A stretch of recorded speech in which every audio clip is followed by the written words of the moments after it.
I spent my entire life building something for my family. I never imagined I'd have to find out which one of them deserved it, but I was about to find out. Thomas Whitfield read the cardiologist's letter twice before he let himself feel anything. The word the doctor had used was serious, not fatal, not immediate. But what frightened Thomas that evening had nothing to do with his heart. It was a question he couldn't stop asking. If the billion-dollar empire he'd spent decades building were gone tomorrow, would his children still want him in the room? He needed the answer before it was too late to ask for it.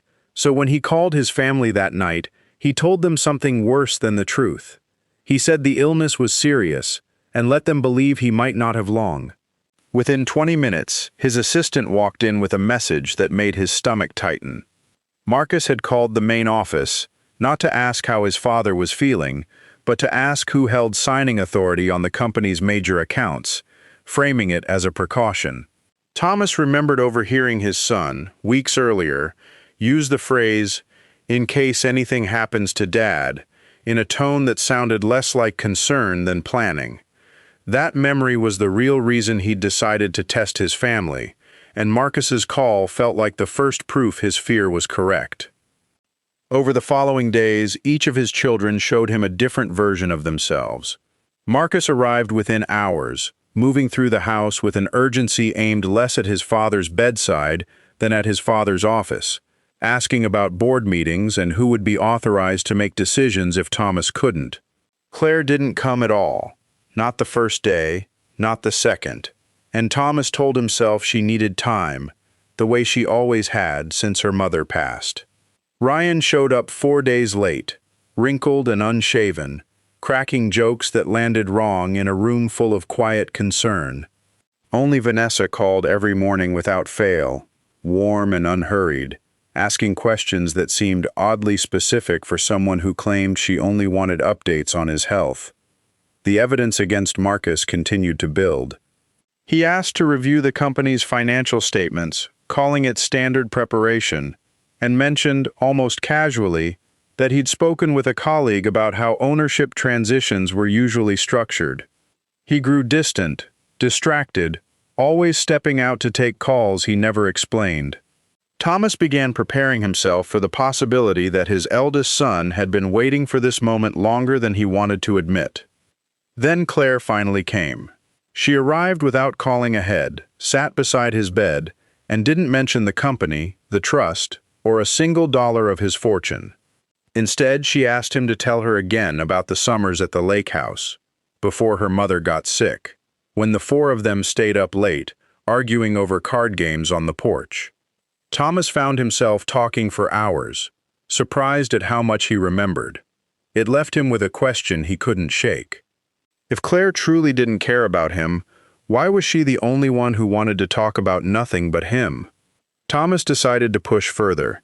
He gathered the family and announced that his doctors wanted him to step back from the company, and that a new trust would be finalized within the month, though he withheld who would control it. Marcus grew even quieter. Vanessa began asking Claire gently whether their father had mentioned who he trusted most, a question Claire found strange, since Vanessa had never once asked how Thomas was actually feeling. And Ryan, without telling a single person, quietly paid off a medical bill Thomas hadn't realized had gone unpaid, using money Thomas knew his son didn't have to spare. It was a small detail that finally cracked the story open. Thomas's attorney mentioned that someone had called the firm asking hypothetical questions about restructuring the family trust, specific enough to suggest real intent.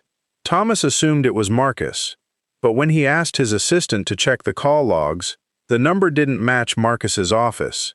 It matched Vanessa's phone. Thomas sat with that fact for a long time, because it meant everything he'd assumed about his son might be wrong, and everything he'd overlooked about his daughter-in-law might be exactly what he'd missed. The full picture came together slowly. Vanessa hadn't made one call. She had spent the past year positioning herself as the family's financial voice, learning details about accounts she was never given access to, mentioning things to Claire that Thomas had never told anyone outside his lawyer's office. And Marcus's strange behavior hadn't been ambition at all, He had discovered weeks earlier what his wife was doing and had spent every day since trying to quietly undo it, without ever telling his father the truth, because that meant admitting his marriage was breaking apart from the inside. Thomas brought the family together one final time.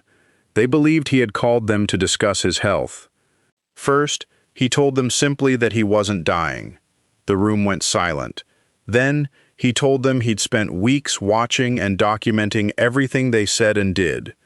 Then he turned to Vanessa and laid out the calls to the attorney, the dates, the details that made it clear she had been involved, and watched her composure break.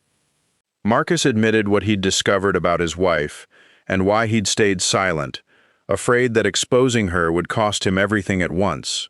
Claire explained, simply, that she had already lost one parent to fights over what came after, and she refused to spend her father's final months arguing about money instead of talking to him.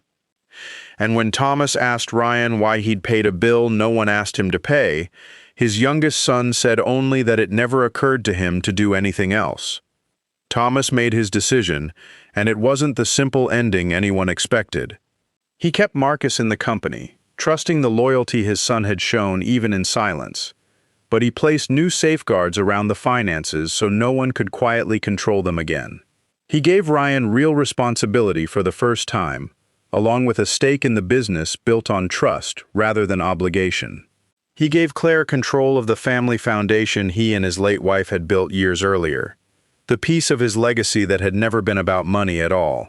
And Vanessa was asked to step back from every financial decision involving the family, because some trust, once broken that specifically, has to be earned back rather than assumed.